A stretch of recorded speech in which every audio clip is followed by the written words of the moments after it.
그 말씀을 통해서 우리의 영을 새롭게 하시고 마음속에 깊은 결단 있게 하시며 무엇보다도 주님의 말씀이 가감없이 정확하게 선포가 되어서 주님께는 영광이요 우리에게는 참 기쁨 되게 하여 주시옵소서. 예수 그리스도 이름 받들어 기도합니다. 아멘. 자, 이번에 성기순례 하면서 터키를 한번 쭉 둘러볼 기회를 가졌습니다. 이 터키 하면은 제가 정치학 공부할 때 항상 생각했던 게 터키가 중동 지역과 유럽 지역 중간에 끼어 있어가지고 미국이 유럽과 중동을 견제하기 위해서 외교 군사적으로 중요시 여기는 나라, 또 집단 안보 체제, 즉 군사 동맹체인 북대서양 조약기구 나토의 회원국으로서 미국 다음으로, 나토 회원국 중에서도 미국 다음으로 군사력을 많이 가지고 있는 나라, 즉 정규 군인이 100만 명이 넘습니다. 우리 한국보다 훨씬 더 많은 군사를 가지고 있습니다. 그래서 미국으로서는 상당히 중요한 나라. 그리고 보니까 옛날에 우리 한국에서 올림픽을 월드컵을 할 때 보니까 축구를 좀 잘 차는 나라, 그래서 4강까지 올라갔던 나라, 그 정도로 제가 이제 터키를 기억하고 있는데, 이번에 터키에 가서 새로운 세 가지 사실을 발견을 했습니다. 세 가지. 첫째, 터키 가서 보니까 터키 군사들이 그렇게 싸움을 잘한대요. 용감하대요. 그래서 오스만 투르크의 후예들답게 이 전쟁을 잘하는데, 6.25 때 우리나라에 왔었죠. 6.25 때 우리나라 와가지고 우리나라를 도와주었는데, 중공군들이 많이 이제 들어와가지고 그 유엔군이 중공군들에게 포위를 당했다고 합니다. 포위를 당해가지고 10배가 넘는 그 인원에 의해서 딱 포위를 당했었는데, 그때 그 포위망을 제일 선두에서 뚫었던 사람들이 바로 터키 군사들이라고 합니다. 그 정도로 우리 한국 군사들은 월남에 가서 큰 용맹을 떨쳤는데, 터키 군사들은 또 우리 한국에 와서 큰 용맹을 떨쳤다는 그런 사실을 제가 이번에 가서 알게 되었습니다. 두 번째로 알게 된 사실은 이 나라가 대대적으로 농업 국가였다고 그래요. 그래서 농산물이 풍부하고, 저는 그 나라가 관광 국가이기 때문에 아마 서비스업이 많이 발달했을 것 같다라고 생각했는데, 물론 서비스업도 많이 발달되어 있는데 전통적으로 농업 국가라고 합니다. 세 번째로 제가 놀랐던 것은 이 터키 항공사를 보고 제가 놀랐어요. 터키 항공사가 저는 그저 그런 항공사로 생각했는데, 터키 항공을 한번 타보니까 서비스 만점.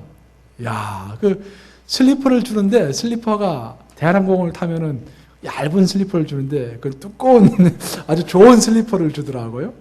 그래서 한 번 신고 버리기가 아까워서 슬리퍼 2개를 수거해서 정교인 수양회 때 신으려고 가지고 왔습니다. 또 보니까 그 필통 같은 그런 양철로 되어 있는 그런 그 상자에다가 여러 가지 뭘 많이 넣어가지고 뭐 주더라고요. 뭘 주나 봤더니 여러 가지가 있는데 그 중에 양발도 들었어요. 양발도.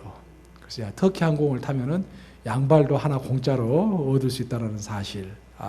그런 것들도 제가 새롭게 배우고 왔습니다. 터키는 이 농업 국가이기 때문에 가는 곳마다 식당에 가보니까 샐러드를 아주 풍부하게 줍니다. 야채를 많이 줘요. 근데 야채를 줄 때마다 꼭 하나 끼어서 오는 게 있는데, 레몬이 항상 끼어서 와요. 보니까. 샐러드를 줄 때도 레몬이 끼어오고, 차를 줄 때도 레몬이 끼어오고, 레몬이 항상 끼어와요. 그 레몬은 여러분들이 아시다시피, 그 레몬을 한 방울 내지 2방울만 떨쳐도요, 샐러드 맛 자체가 바뀝니다. 특히 차를 마실 때는, 홍차를 마실 때는 이 레몬을 딱 한 방울 떨치면 그 맛이 어떻게 됩니까? 완전히 바뀌게 되죠. 그 조그만, 그 1% 정도밖에 안 될 그런 레몬을 딱 한 방울 떨치면은 전체적인 색깔이 딱 변하는 걸 보면서 제가 영감을 얻었습니다. 우리 기독교도 뭔가 기독교 전체를 바꿀 수 있는 그 1%가 뭘까? 제가 한번 생각을 해본 거예요. 그래서 그 생각한 바를 여러분과 함께 오늘 나누고자 합니다. 여러분들이 익히 잘 아시는 에디슨 아시죠? 에디슨, 발명왕 에디슨. 에디슨의 한 유명한 말 중에 우리가 학창 시절에 딱 써놓고 책상 위에 딱 붙여놓고 했던 그 말씀. 천재는 1%의 영감과 몇 퍼센트? 99%의 무엇? 노력으로 이루어진다. 얼마나 희망적인 말입니까? 내가 비록 머리가 명석하지 않지만 그래도 노력만 하면은 할 수 있다. 그런 말 아니겠습니까?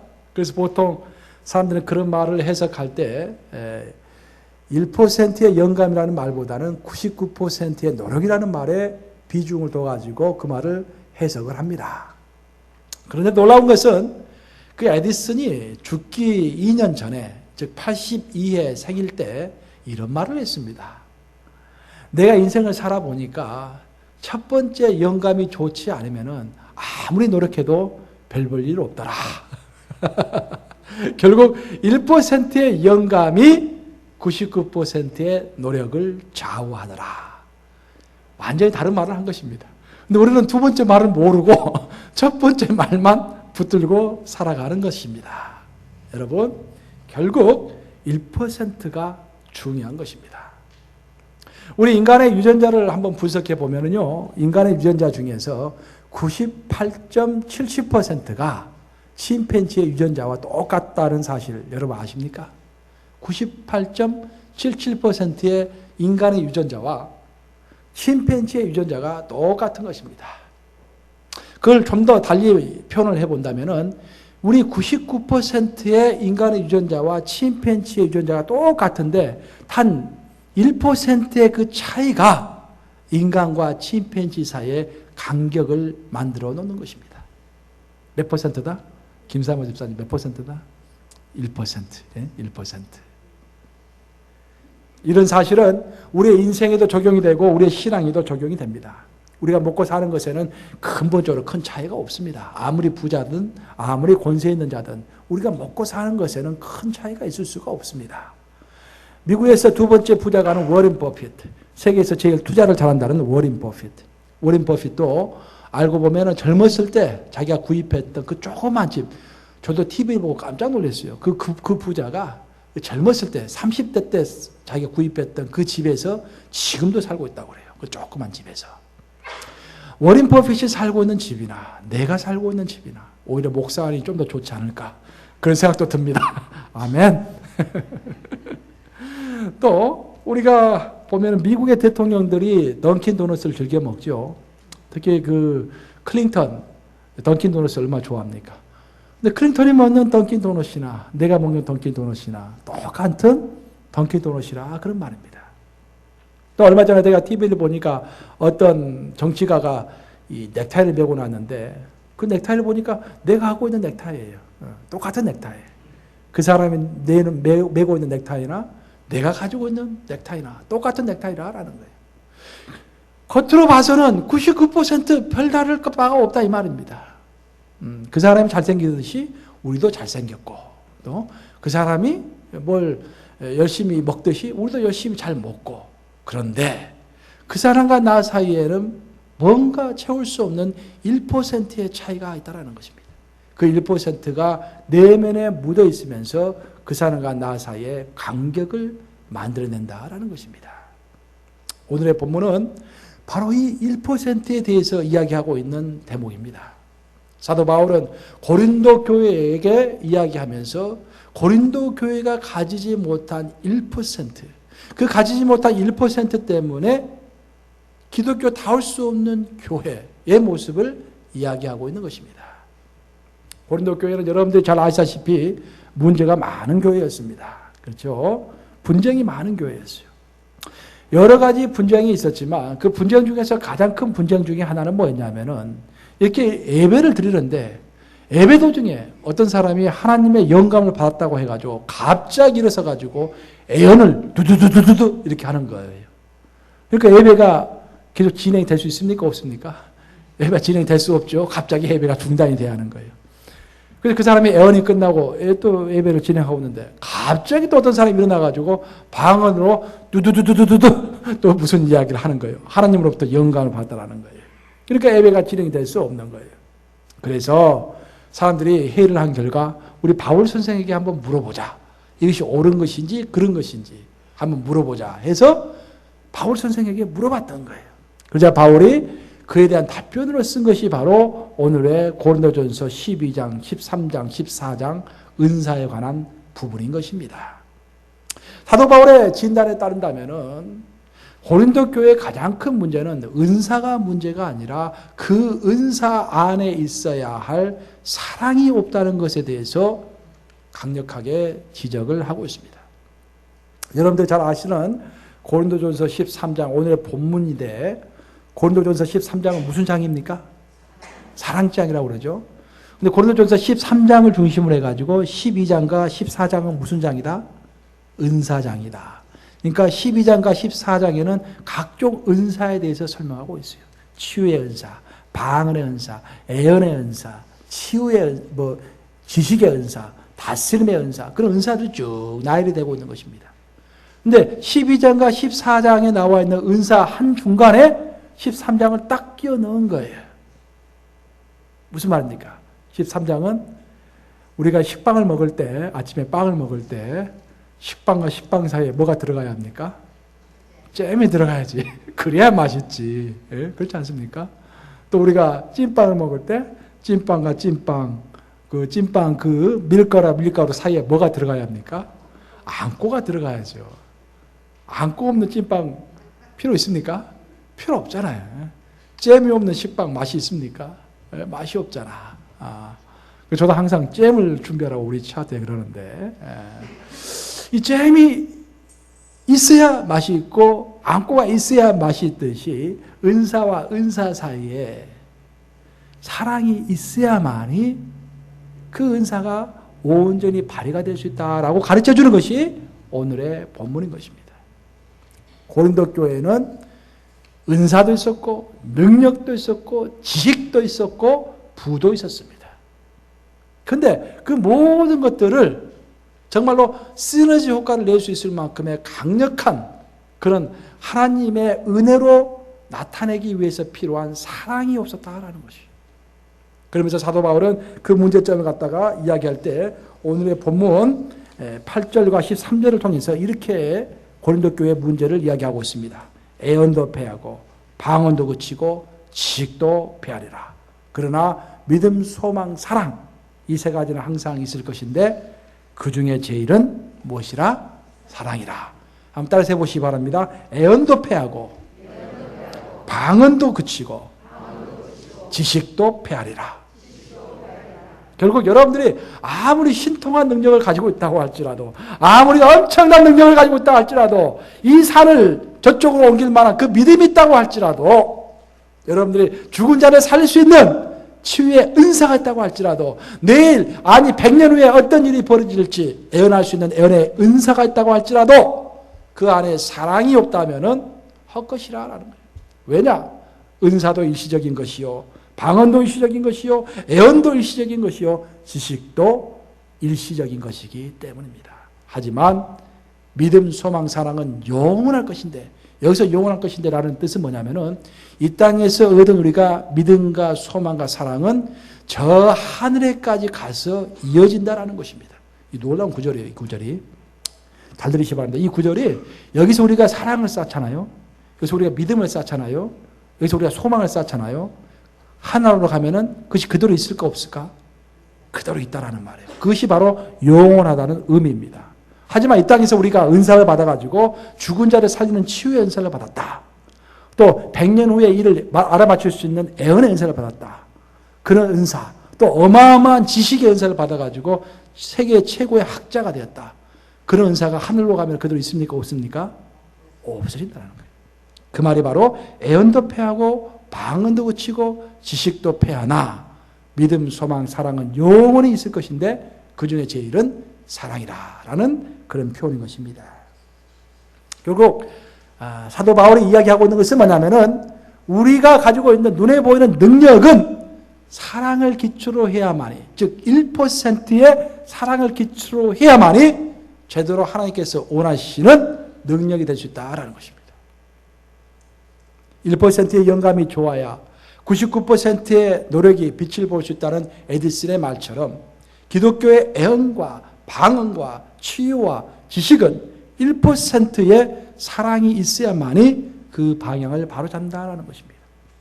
하지만 여기서 이제 우리가 말을 끝이면 좋겠는데 여기서 우리가 좀 더 한 가지 알아야 할 것은 지금 현재 사랑을 이야기하고 있는데 사랑이 있어야만이 1%의 사랑이 있어야만이 우리가 가지고 있는 은사가 제대로 발현이 될 수 있다라는 그런 표현인데 그 사랑이 무엇이냐라는 거예요. 그 사랑. 여러분 세상에는 사랑이 있습니까? 없습니까? 세상도 사랑이 있잖아요. 불교에는 사랑이 있습니까? 없습니까? 사랑이 있잖아요. 모슬렘들 사이에는 사랑이 있습니까? 없습니까? 사랑이 있잖아요. 그렇잖아요? 그러면 그들의 사랑과 고린도전서에서 나오고 있는 사랑은 어떤 차이가 있냐라는 거예요. 그것이 중요하다라는 겁니다. 여러분들 꼭 아셔야 할 것은 뭐냐면은 우리 기독교의 사랑은 세상에서 말하고 있는 사랑과 다르다라는 것입니다. 그럼 어떻게 다른가?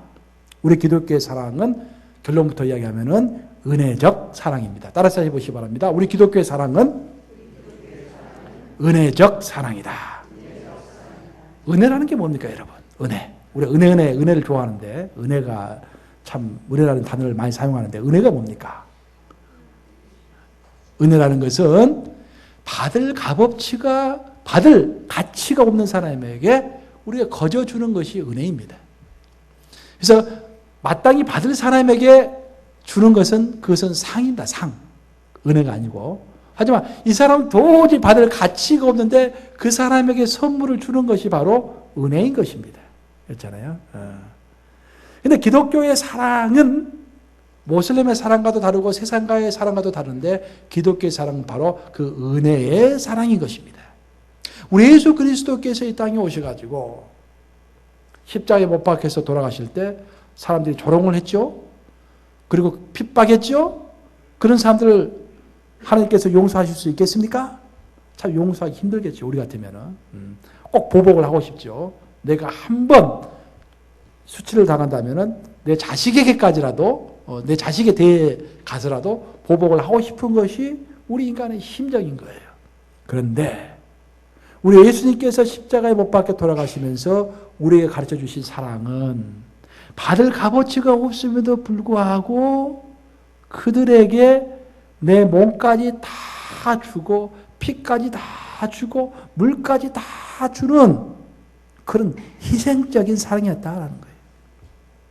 또한 우리 성부 하나님의 입장에서 봤을 때는 우리 성부 하나님이 말씀하시는 사랑이라는 것은 도저히 받을 가치가 없는, 사랑을 받을 가치가 없는 사람들에게 자기 아들을, 외아들을, 가장 귀한 아들을 십자가에 못 박혀 죽게 하고 가장 귀한 것을 받을 가치가 없는 사람들에게 주는 그 사랑, 즉 은혜적 사랑이죠. 희생적 사랑이죠. 그 사랑을 우리에게 보여주셨다라는 것입니다.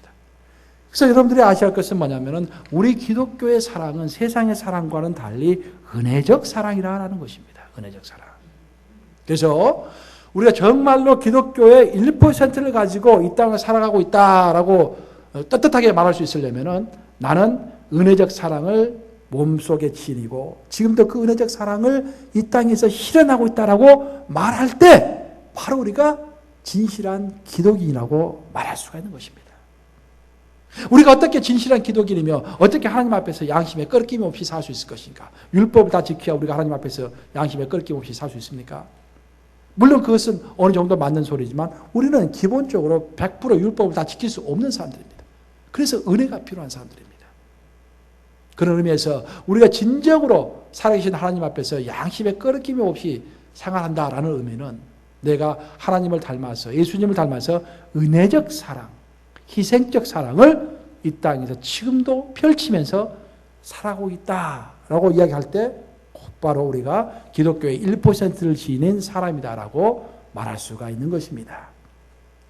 이제 문제는 이처럼 우리가 기독인이 1%로 가져야 할 것은 은혜적 사랑인데 그러면 왜 우리는 예수 그리스도께서 보여주신 은혜적 사랑을 가지기가 힘든 것인가?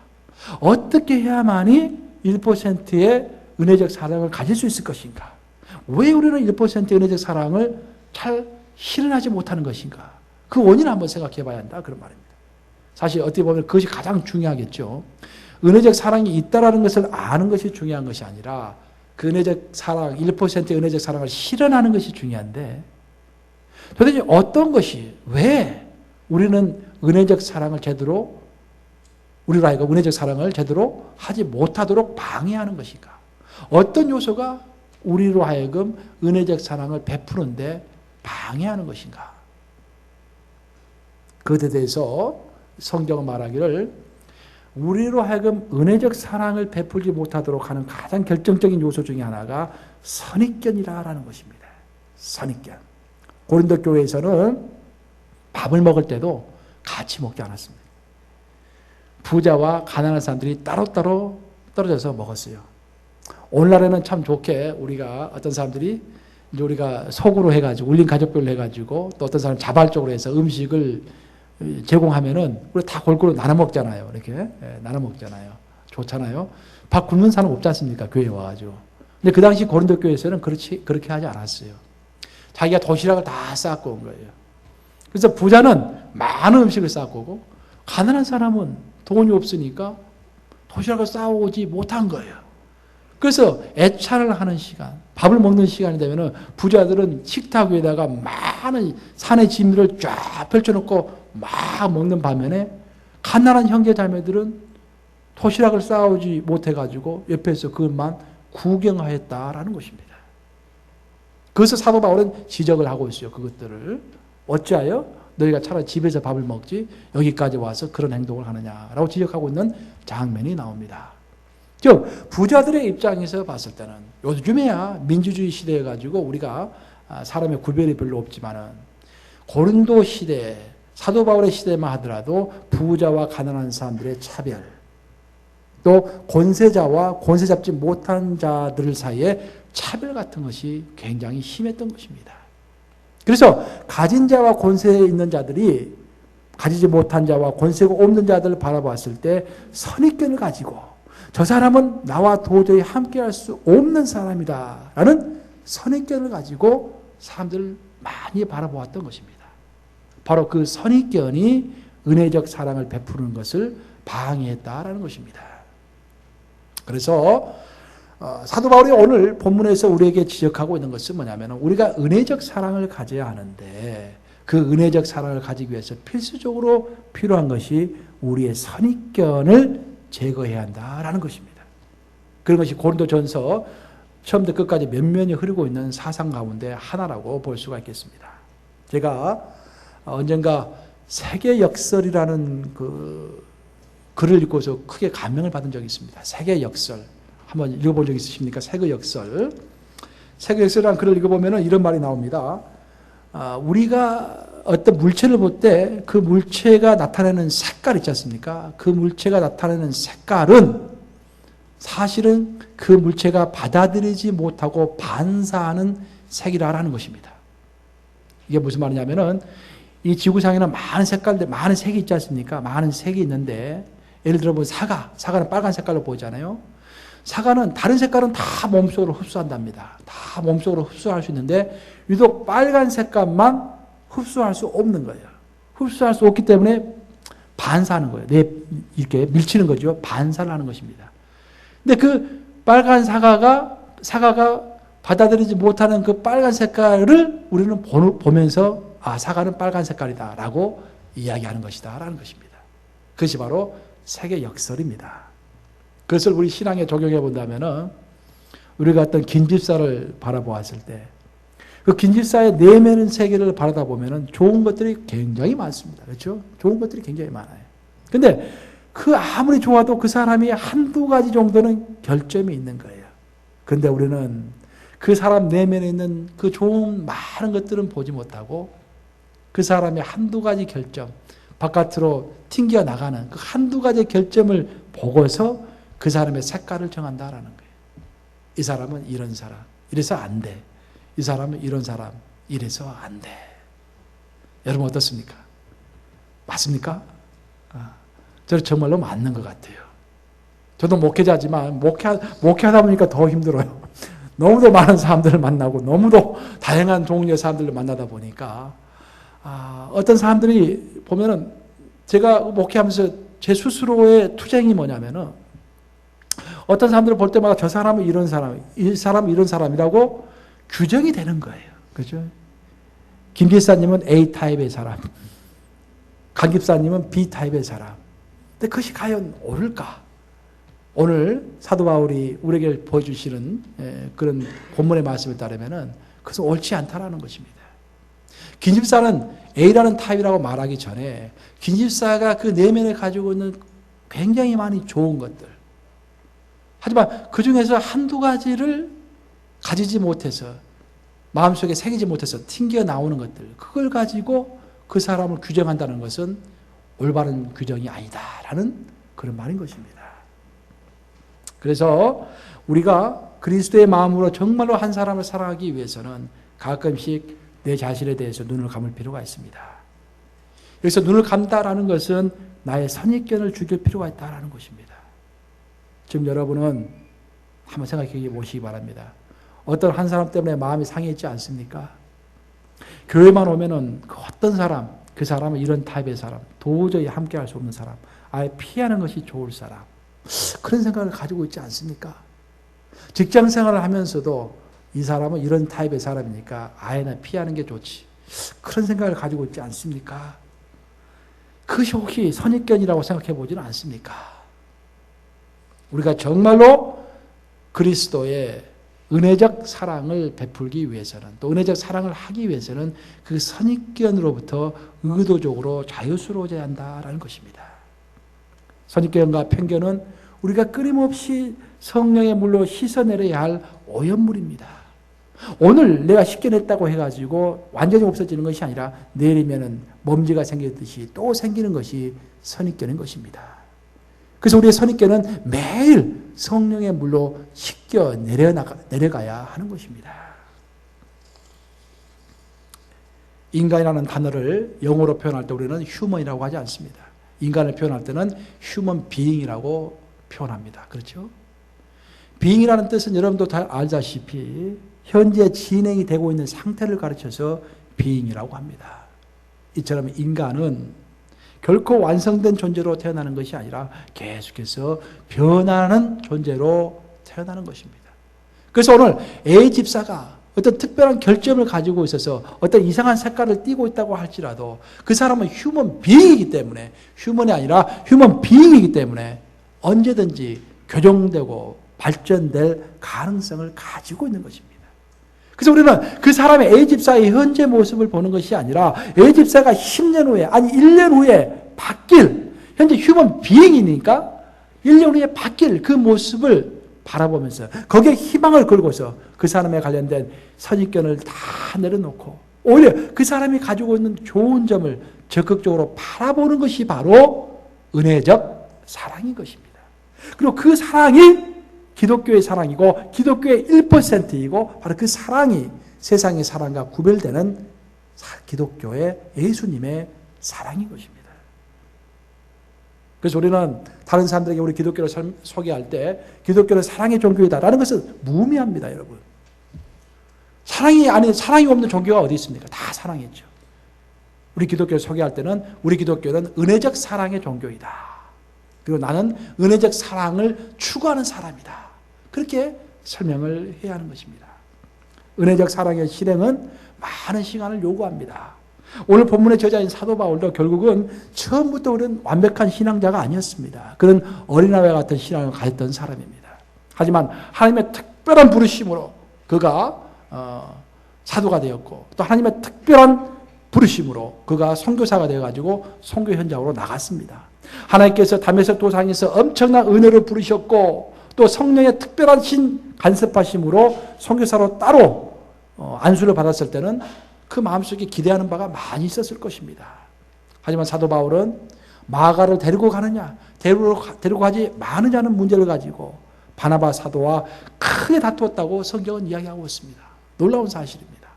그런데 우리가 주목해야 할 것은 사도 바울이 다투었다라는 사실이 중요한 것이 아니라 그 다투었던 한때는 젊은 혈기에 서로 다투고 큰 소리 쳤던 그 사도 바울이 나이가 먹어서는 변화되었다라는 사실에 포커스를 맞춰야 하는 것입니다.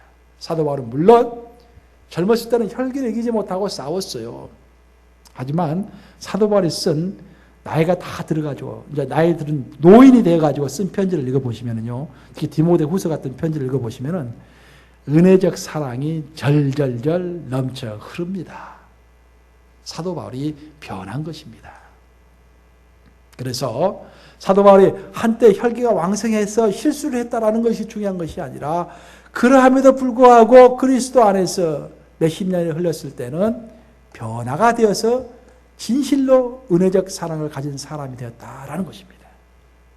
그래서 그 변화의 모습을 여러분들은 여러분의 형제 자매를 볼 때, 교회 안에서 볼 때 저 사람도 언젠가는 변하겠지라고 생각하셔야 되고, 또 내 자신을 바라볼 때 얼마나 한탄스럽습니까? 그렇죠? 내 자신을 바라볼 때 한탄스럽죠. 나도 얼마나 불평 많이 하는지 모르겠어요.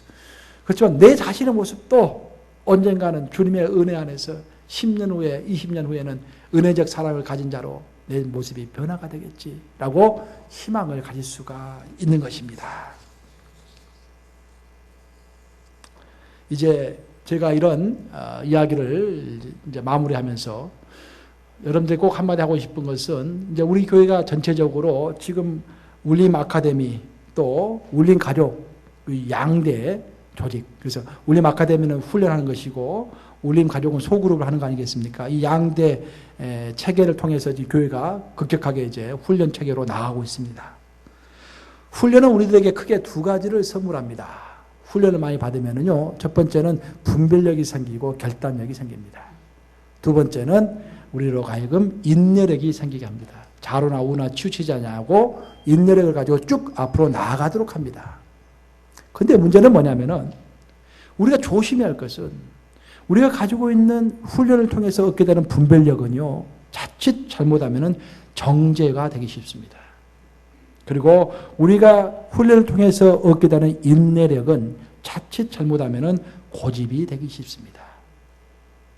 이 모든 고집과 정죄, 이 모든 위험을 중화시킬 수 있는 그 1%가 바로 은혜의 사랑인 것입니다. 이제 우리가 계속해서 훈련해 나가고 여러분들이 성경을 더 많이 알게 되고 다른 사람들과 더 많이 깊이 접촉하게 되면은 사람의 약점들이 더 많이 보이기 시작할 것입니다. 그것이 처음에 성경의 지식을 얻는 사람들의 특징입니다. 약점이 보이게 돼요. 자꾸 비판하게 돼요. 교회의 형태, 저 사람의 형태, 이건 아닌데 성경은 이렇게 이야기하고 있는데. 하지만 그것이 바로 위험한 시작인 것입니다. 그런 것들을 여러분들이 느끼기 시작할 때는 이제부터는 그런 것들을 잠깐 내려놓고 은혜적 사랑의 눈으로 교회를 바라보고 내 형제 자매를 바라보는 자세가 필요할 것입니다. 이 말씀 명심하심으로 1%의 기독교 진리인 은혜의 사랑을 붙잡으심으로 하나님이 기뻐하시는 여러분들이 다 되시기를 우리 주님의 이름으로 축복합니다. 기도하셨습니다.